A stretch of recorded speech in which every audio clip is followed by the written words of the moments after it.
कहानी के शुरू में हम एक आदमी ली मैन को देखते हैं जो अपनी दोस्त के साथ बैंकॉक शहर में रहा करता था। वो दोनों ही पेंटर्स हैं। वो पेंटिंग्स बनाने का काम बहुत अच्छे से करते थे। युवान तो अपना दिमाग लगाकर बहुत ही अच्छी पेंटिंग्स बनाया करती थी, पर ली उससे भी ज्यादा तेज था। वो हर मशहूर पेंटर की नकल कर लिया करता था। उसका दिमाग इन कामों में बहुत अच्छा था। वो किसी भी पेंटिंग को देखकर उस जैसी ही पेंटिंग बना लेता था। हालांकि उसकी पेंटिंग्स को एग्जीबिशन नुमाइश में भी हिस्सा नहीं मिलता था, क्योंकि सबका कहना ये था कि उसकी बनाई गई पेंटिंग्स किसी और की नकल होती हैं। एक दिन वो शाम को जब घर जाता है तो वो युवान और उसके मैनेजर की बातों को सुन लेता है, जहाँ पर मैनेजर युवान से कहता है कि तुम अगर कामयाब होना चाहती हो तो तुम ली के साथ काम करना छोड़ दो, क्योंकि उसके बारे में सब यही जानते हैं कि वो नकल करके पेंटिंग्स बनाता है। पर वो जवाब देती है कि मैं ली के साथ काम करना नहीं छोड़ सकती, अगर तुम जाना चाहती हो तो चले जाओ। एक दिन उनकी पेंटिंग्स को नुमाइश में हिस्सा मिलता है, जहाँ पर लोगों को युवान की पेंटिंग्स तो बहुत पसंद आती है, पर ली की पेंटिंग को कोई भी पसंद नहीं करता। तभी वहाँ पर एक आदमी आता है जो ली की बनाई गई पेंटिंग्स की बहुत बेइज्जती करता है। कहता है कि ये कैसी पेंटिंग्स हैं, ये तो सब नकल कर बनाई गई हैं। इस बात पर युवान को बहुत गुस्सा आता है। वो उस आदमी पर शराब गिरा देती है और उसे बाहर निकाल देती है।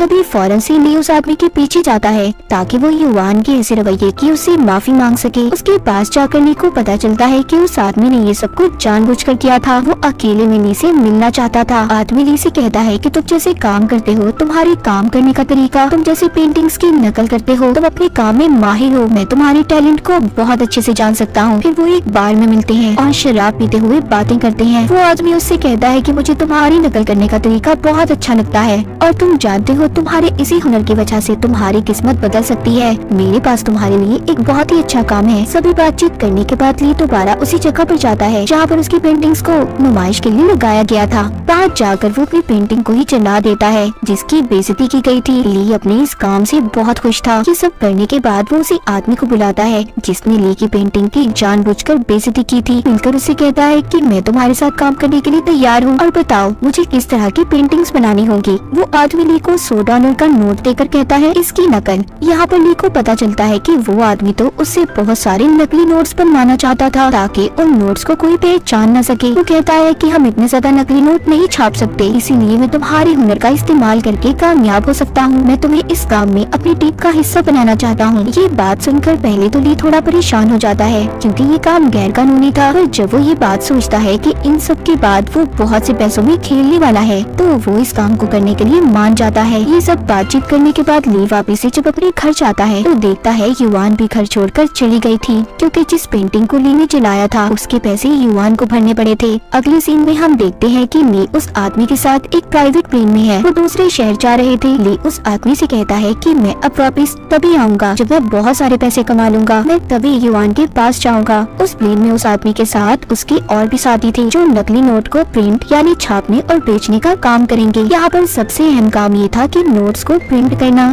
अगर इनके पास अच्छे से अच्छा प्रिंटर भी होता तब भी ये नोट्स में बनी बारीक लाइन को सही तरह से प्रिंट नहीं कर सकते थे। तो यहाँ पर आता है काम ली का, जो हर बारीक लाइन की भी नकल कर सकता था। और दूसरा काम था कि ऐसी पेपर कागज का इस्तेमाल जिस पर आसानी से कोई खराश ना सके। उस पेपर की खासियत ये होगी जब भी उस पर नीली स्याही वाली पेन से लिखा जाता तो वो उस स्याही को भी पीले रंग में बदल देता था। और इसी तरह बैंक में काम करने वाले लोग भी नकली नोट को अलग करते हैं। अब उस आदमी को वो कागज भी मिल गया था जिस पर उसने नकली नोट्स को बनवाना था। अब ली का काम यहाँ पर शुरू हो जाता है। वो कई दिन तक नकली नोट्स की नकल बनाने में लगा रहता है। वो नोट्स पर बनी छोटी से छोटी चीज को बहुत अच्छे से बनाता। ली एक लाइन को भी नहीं छोड़ता। नोट पर तस्वीर बनाना, उस तस्वीर को फिर आर पार देखना बहुत ही मुश्किल काम था। वो सब यहाँ पर इस काम के लिए चाइनीज तरीके का इस्तेमाल करते हैं। वो नोट की बनी हुई पेंटिंग को एक मशीन के दरमियान में रखते हैं। उसके इर्द गिर्द दो पेपर्स को रखकर जैसा चाहते थे उनका काम बिल्कुल वैसा हो जाता है।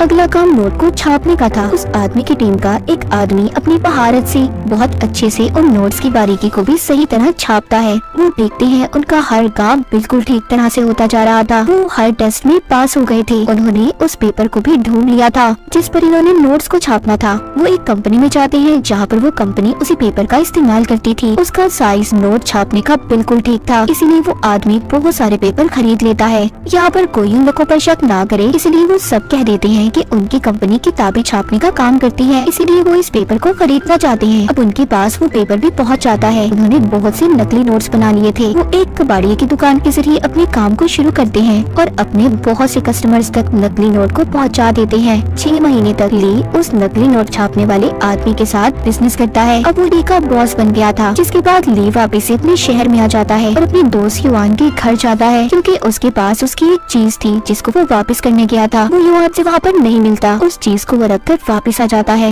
ये सब देख कर वो आदमी ली से कहता है कि तुम तो बहुत डरपोक हो, तुम एक लड़की से डर गए, देखो मेरी हिम्मत। वो अपनी हिम्मत दिखाने के लिए वहाँ पर पुलिस ऑफिसर पर गोली चला देता है। वो ली को भी गोलियां चलाने का कहता है, पर वो तो डरा हुआ था, इसलिए डर की वजह से गोली नहीं चलाता। पर उस आदमी ने सभी पुलिस वालों को मार दिया था। पर यहाँ पर ली की आंखों के सामने जो कुछ भी हो रहा था, वो इस वजह से बहुत ज्यादा परेशान था। ली अब सोचने लगा था कि उसका बॉस कितना पागल इंसान है, जो बिना वजह किसी की भी जान ले सकता है। वो सोचता है कि वो तो बस इसके साथ मिलकर काम करना चाहता था। इन सब चीजों से ली बहुत ज्यादा परेशान हो गया था। इसके बाद हम कहानी में एक और आदमी को देखते हैं, जो पुलिस ऑफिसर था, जो नकली नोट्स की जांच पड़ताल किया करता था। उस ऑफिसर को इसलिए बुलाया गया था क्योंकि पुलिस को ये बात पता चली थी कि शहर में पिछले कुछ वक्त से बहुत से नकली नोट्स छापे जा रहे हैं। वो ऑफिसर इन सब बातों के बारे में पता करने के लिए शहर की सबसे बड़ी ऑफिसर से मिलता है। वो दोनों अपनी असली पहचान छुपाकर नकली नोट्स ढूंढने के मिशन पर लग जाते हैं। बहुत सारे लोगों से मिलने के बाद उन्हें आखिरकार उस आदमी से मिलने का मौका मिल ही जाता है, जिसके साथ ली काम किया करता था,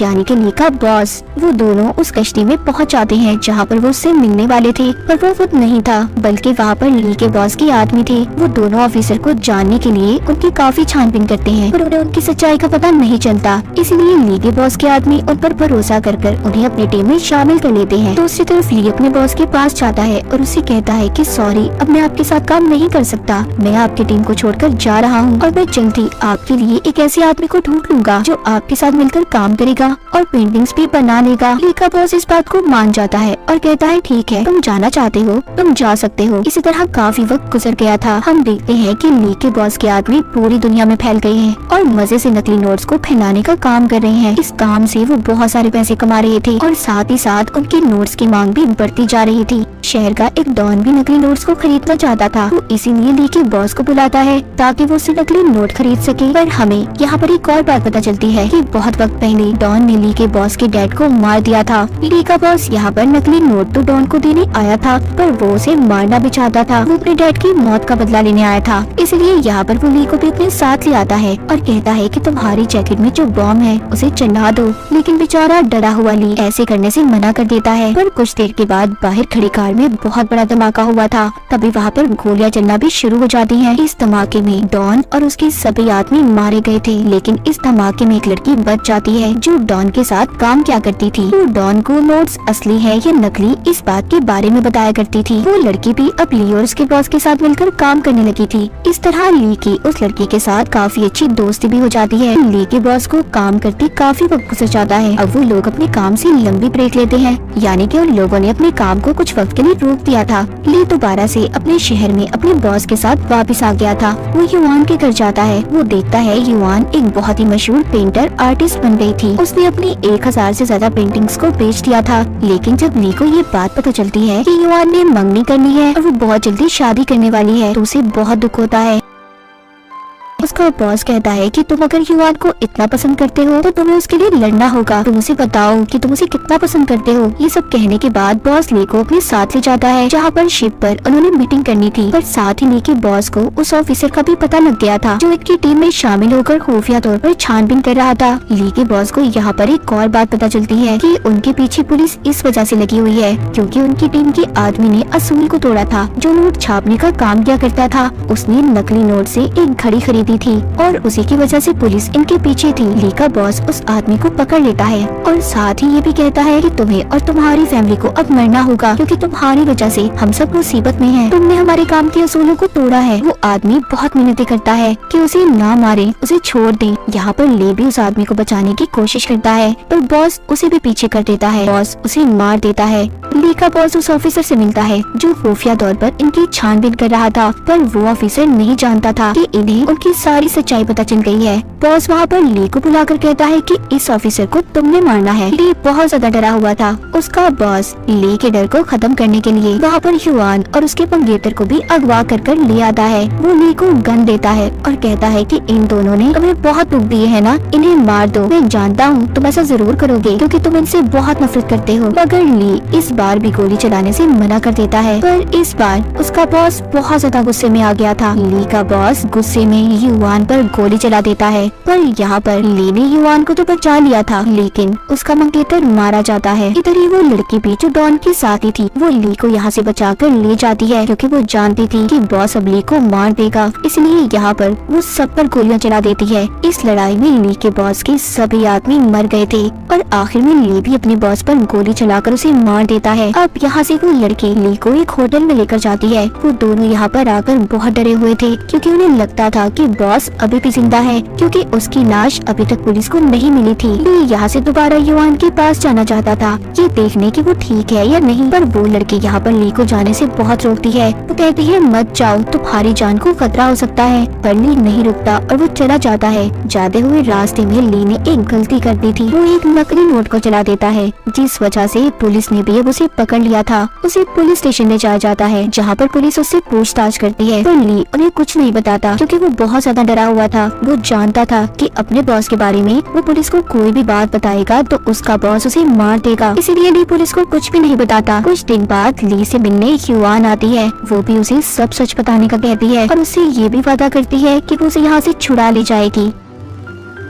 यहाँ पर पुलिस और ली के दरमियान में ये बात तय होती है कि अगर वो पुलिस को सब कुछ बता देगा तो पुलिस उसे छोड़ देगी। ली ये फैसला करता है कि पुलिस को वो सब कुछ सच बता देगा। वो अब यहाँ पर अपनी पुरानी जिंदगी के बारे में बताता है कि कैसे वो अपने बॉस से मिला, कैसे उन लोगों ने नकली नोट्स बनाने का काम किया और कैसे उसने पहली मर्तबा अपनी आंखों के सामने किसी आदमी को मरते हुए देखा। अपने बॉस के बारे में सब कुछ बता देता है। उसने उसकी तस्वीर भी बनवा दी थी और साथ ही साथ उस लड़की की भी जो पहले डॉन के लिए काम किया करती थी। पुलिस हर जगह उन दोनों की छानबीन और उन्हें ढूंढने में लग जाती है। जो पुलिस ऑफिसर ली के बॉस को ढूंढ रहा था तभी वो देखता है वैसे ही शक्ल का आदमी पुलिस की यूनिफॉर्म पहने फिर रहा था। तभी पुलिस वाले उसे पकड़ लेते हैं, पर छानबीन करने के बाद पता चलता है कि वो आदमी तो कब से पुलिस के लिए काम कर रहा था। तो ये ली का बॉस कैसे हो सकता है? पर बिल्कुल इस पुलिस वाले की शक्ल का आदमी ही ली का बॉस भी था। और यहाँ पर अब हमें पता चलता है इस कहानी का असल राज। ली और उसका बॉस दोनों एक ही आदमी थे, यानी कि ली ने अपने ही दिमाग में एक ऐसे इंसान की कहानी को बनाया था जो नकली नोट बनाने का कारोबार किया करता था, ताकि वो कभी ऐसे सच का सामना ही न कर सके कि वो एक बुरा इंसान है। यानी कि नकली नोटों का कारोबार ली ही कर रहा था। उसने अपने आप को सबके सामने बहुत ही सीधा इंसान बनाकर पेश किया, यानी कि जब भी कहानी में बॉस ने गलत काम किया वो कोई और नहीं बल्कि ली ही किया करता था। वही अब तक सबको मार रहा था। यहाँ पर एक और हैरान कर देने वाली बात सामने आती है कि जब जेल में ली को युआन छुड़वाने आई थी और उसने ली से ये भी कहा था कि सब सच बता दो, वो लड़की युआन नहीं बल्कि जो डॉन के साथ काम करती थी।